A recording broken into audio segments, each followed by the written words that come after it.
What's up guys, Sagi here, and welcome to another Tech Gear Talk. The Canon M50 is one of the best vlogging cameras on the market. It's small, it's portable, it has great image quality, a fully articulating touchscreen, and it's very easy to use. But where most people miss out on its full potential is the lenses. After all, the whole idea of getting a camera with interchangeable lenses is that you have the ability to always use the right tool for the job. So today I'm going to tell you about my 5 favorite vlogging lenses for the Canon M50. I'm going to talk about each one in detail and then show you some sample footage using each one both handheld and using a GorillaPod. But before I get to the lenses themselves, let's talk about what we should want from a vlogging lens. Basically, there are 6 characteristics that I think are important: focal length, prime versus zoom, size and weight, image stabilization, image quality, and then low light performance, which goes hand in hand with shallow depth of field or that blurry background effect. You'll hear me bring these up for each lens, but let me very quickly cover them now. As far as focal length, we need to have a wide enough field of view so that we can get more of just our heads in the frame. Looking at prime versus zoom, we have prime lenses that are a fixed focal length, and then we have zoom lenses that let us zoom in and out. Size and weight, obviously we want a small and light lens that's easier to carry and then maybe even put on a gimbal. As far as image stabilization, it's always a plus when vlogging and hand holding the camera since it helps reduce some camera shake. Image quality is pretty self-explanatory. We want the sharpest and nicest looking image that we can get. And then finally, low light performance. A lot of times we're vlogging in areas where we can't control the light, and having the flexibility to film in low light situations is always a bonus. Lenses that are good in low light will have a wide maximum aperture, which also provides us with that shallow depth of field and nicely separates the subject from the background. Alright, so let's get to the lenses, and I put them in order of size and weight, starting with the smallest and lightest and then moving up from there.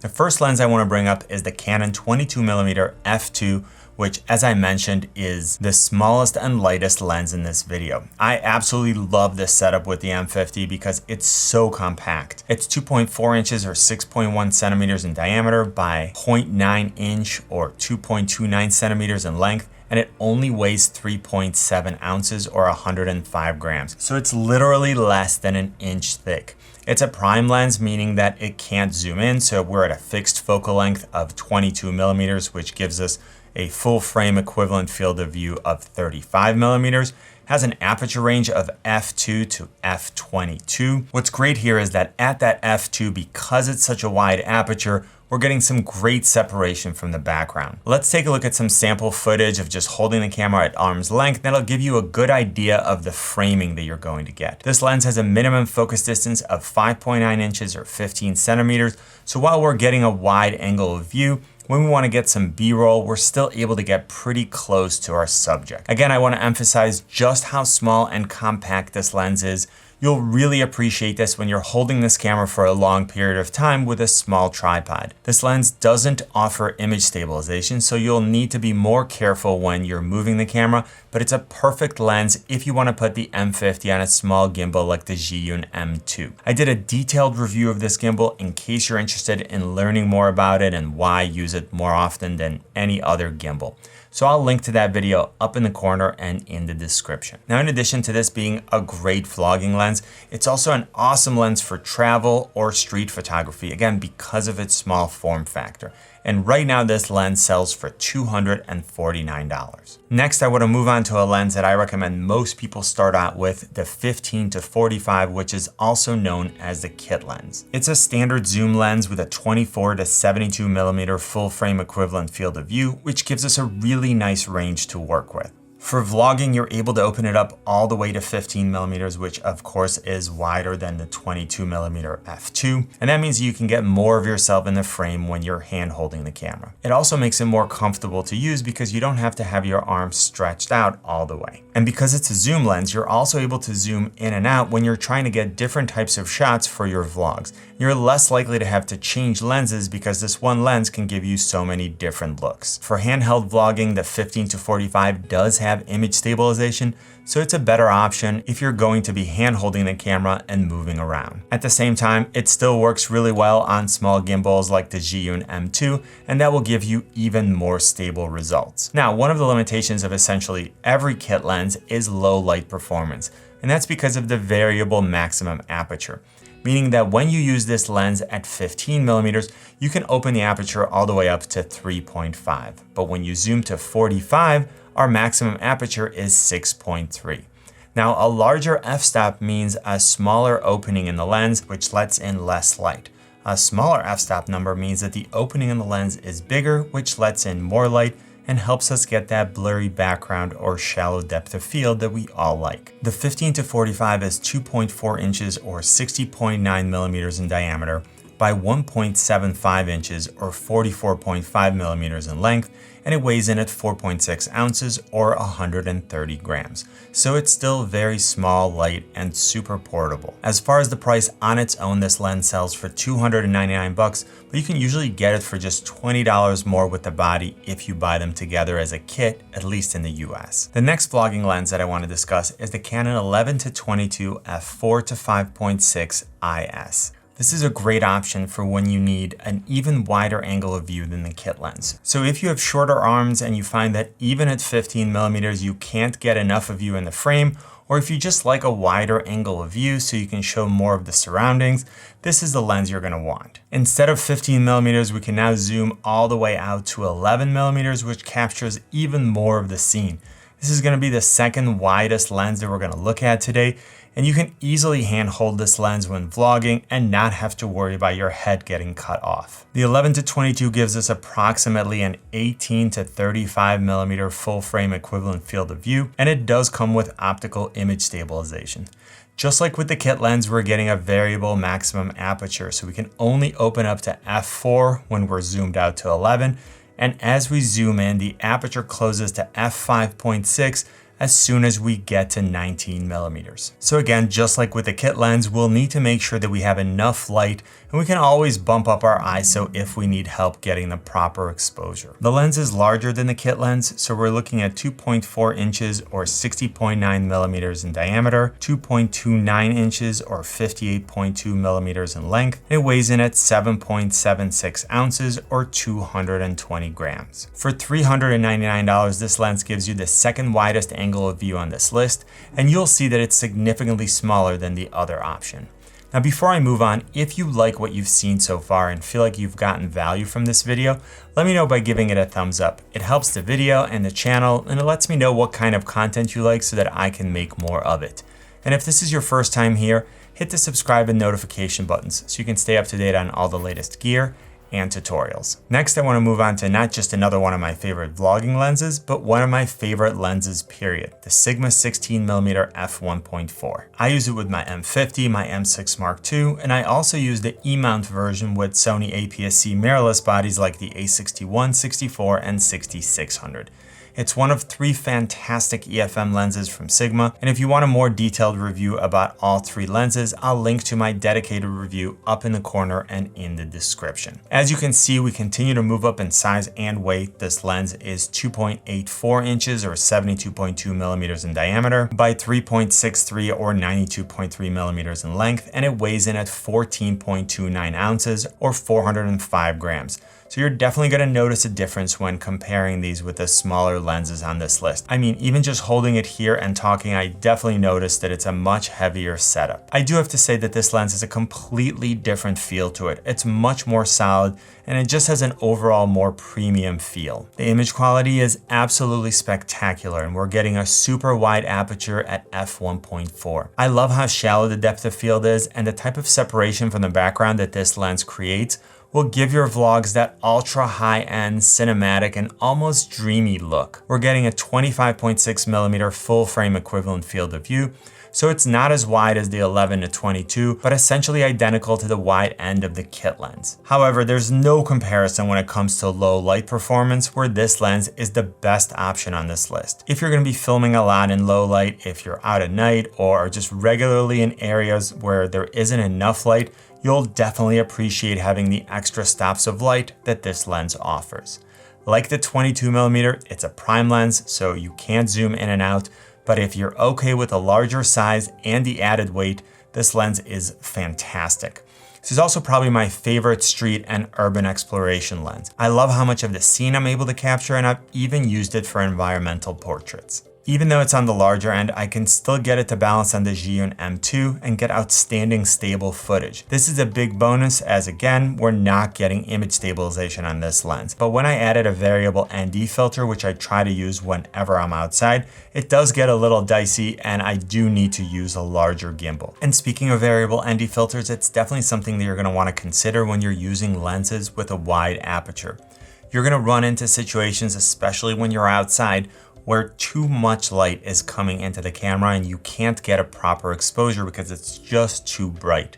The variable ND filter will let you block just the right amount of light so you can easily get a proper exposure. All right, the next lens that I want to discuss is one that not a lot of people are going to consider because it's not a native EFM lens. And I'm talking about the Canon EFS 10-18. This is the widest lens in this list, although only by 1mm when compared to the 11-22, and it will require you to use an adapter. I recently published a video talking about adapters and speed boosters, what's the difference, and when you should use each one. So if that's something that you're interested in, or if it's something that has been confusing to you, I'll leave a link to it up in the corner and in the description. I also have my complete M50 playlist, so if you want to see all the videos I have about this camera, check it out. Back to the 10-18, this lens is smaller and lighter than the Sigma 16mm, but since it requires an adapter, I was combining them as far as size. It's a zoom lens, so you can go from 10-18mm, which gives you a 16-35 full frame equivalent field of view. It also offers image stabilization, which is great for when you want more stable footage and you're not using a gimbal. Like the other zoom lenses on this list, it's not the best option for low light with a variable maximum aperture of 4.5 to 5.6. It's pretty affordable at $279, and like some of the other wide angle lenses, it's one that I enjoy using for street and landscape photography. I do want to mention again that it will require an adapter. I use the official one from Canon, which retails for $159. I happen to find it for $100, but there are some more affordable third-party options. I will say that an adapter is nice to have because it opens up the lens selection to every Canon EF and EFS lens, so it may be something that you want regardless. Okay, now that we went over all 5 lenses separately, let's compare the footage from each one, do a rundown of strengths and weaknesses, and then talk about which lens is best for different situations. All right, so now I'm filming with the Canon 22 f2. I'm at f2 1/60th of a second because I'm shooting 30 frames per second, and I have the ISO set to 200 in order to get a proper exposure with the amount of light that I'm getting. I want you to take a look at the framing that you're getting because I'll show you all 5 lenses with the exact same distance from me. And I also want you to pay attention to how much I have to change the ISO in order to get a proper exposure. All right, now I switch to the 15-45 kit lens. You can see that you see a lot more of me in the frame because we're at 15 instead of 22. I also had to bump up the ISO to 500 because the maximum aperture is 3.5 when I'm zoomed out all the way to 15. So I had to go from ISO 200 to 500 in order to compensate for the exposure because the amount of light stayed the same. So again, take a look at the framing. You can see a lot more of me in the frame, so it's a lot easier when you're hand holding. And this camera is probably, it's farther than an arm's length away, but there are different types of vlogging. So in case you're shooting talking head, like this type of video, again, I'm gonna keep the distance the same with each lens so that you can see the different framing. All right, so now I'm using the 11-22. I'm at 11mm at f4. I had to bump up the ISO from 500 to 640 just to compensate for the smaller aperture. You can see a lot more of the room. So again, this is almost the widest lens on this list. The 10-18 is the widest, but really only by 1mm. So again, this will give you a good idea of how much I had to compensate for the exposure and how much more of the scene you see at 11. And if I want to zoom to 22, now I'm at 22 and you can see that it got darker because the aperture closed to 5.6. So if I needed to get a proper exposure at 5.6, I can probably bump the ISO up a couple of stops like that, and then I bumped it up to 1000. So now I'm at 1000 ISO, 5.6 in order to get what looks like a proper exposure. And now I'm using the Sigma 16mm. I'm at f1.4 and I dropped the ISO to 100. That shows you just how much more light this lens lets in at f1.4. You're also able to see the framing that I'm getting at 16mm. It's very close to what we got with the kit lens at 15, but we're getting a much shallower depth of field than we did because again, our aperture is wide open. And finally, now I'm shooting with a 10 to 18. Of course, I'm zoomed out all the way to 10. I am at aperture 4.5 and the ISO is back up to 800. So again, that's how much I had to compensate going from the Sigma at 16 f1.4 to the 10 to 18 at 4.5. Of course, I'm getting a much wider field of view or angle of view, getting a ton of the scene. This is the widest lens on this list. And hopefully this side-by-side comparison really shows you what you're gonna get when you use each one of these for vlogging. All right, now that we saw what each lens can produce, let's see if I can help you choose the right one. I'm gonna take one lens out of order and I'm gonna start with the 15 to 45 kit lens. I think that you should always start with this lens if you're getting the M50 or any other EFM camera. I have a video where I go through all the reasons for this, so if you're curious, up there, down there, but trust me, it's a great lens. Lets you experiment with different focal lengths, really get to know your new camera. It's got image stabilization, and it's very inexpensive as part of a kit. All right, moving on to the Canon 22mm f2. This is the best option if you want the absolute smallest and lightest lens. This lens is super compact. I can usually fit the setup in my pocket. It works great on a gimbal, gives you a nice wide aperture at f2 for shallow depth of field, and great low light performance. It's also the least expensive lens on this list at $249. The one knock against it is that it provides the narrowest field of view from all the lenses on this list. For me, it's wide enough for vlogging, but you can judge for yourself based on the footage I showed you. Next, let's get to the Canon EFM 11 to 22. We're getting a much wider field of view at 11, so we're able to get more of the scene in frame. It's also a zoom lens, so you can get different types of shots going from 11 to 22. Unlike the 22 f2, this one offers image stabilization, so it's gonna help us get rid of some of the shakiness in our footage. It's also still small enough to where it can easily be used on a small gimbal. It's a variable maximum aperture lens, so we can only open up to f4 at 11mm, and then we have to close the aperture as we zoom in. The nice thing is that when we vlog, we usually do use the lens all the way zoomed out, so at least we're getting the widest aperture that this lens offers. As far as weaknesses, as I discussed, it's not going to be the best in low light, and it will give you less separation from the background or a deeper depth of field than the 22 or the Sigma 16. Finally, we're looking at $399, which puts it at the top of the list in terms of price. Speaking of the Sigma 16mm, this lens gives us a pretty wide angle of view at 16mm. It creates a wonderful shallow depth of field at f1.4, and it's the best lens on this list in terms of low light performance. I'm also super impressed by the optical build and image quality. On the other hand, it is much larger and heavier than the other three, and it may require you to use a slightly larger gimbal. Of course, it's a prime lens, so you can't zoom in and out.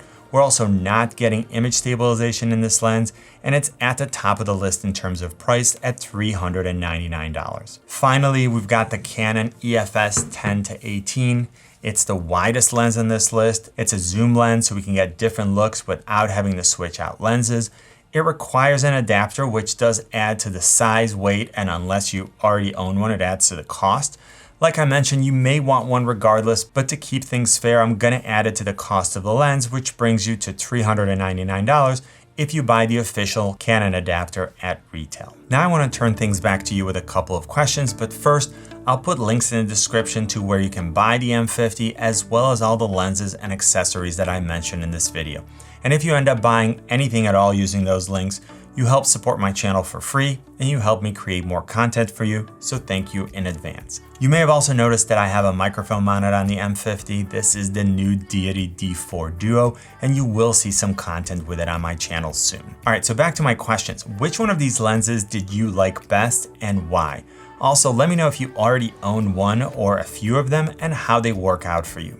I really hope I was able to give you a good overview of the best vlogging lenses for the M50, or for that matter, any EOS M camera. If I did, please let me know by giving this video a thumbs up.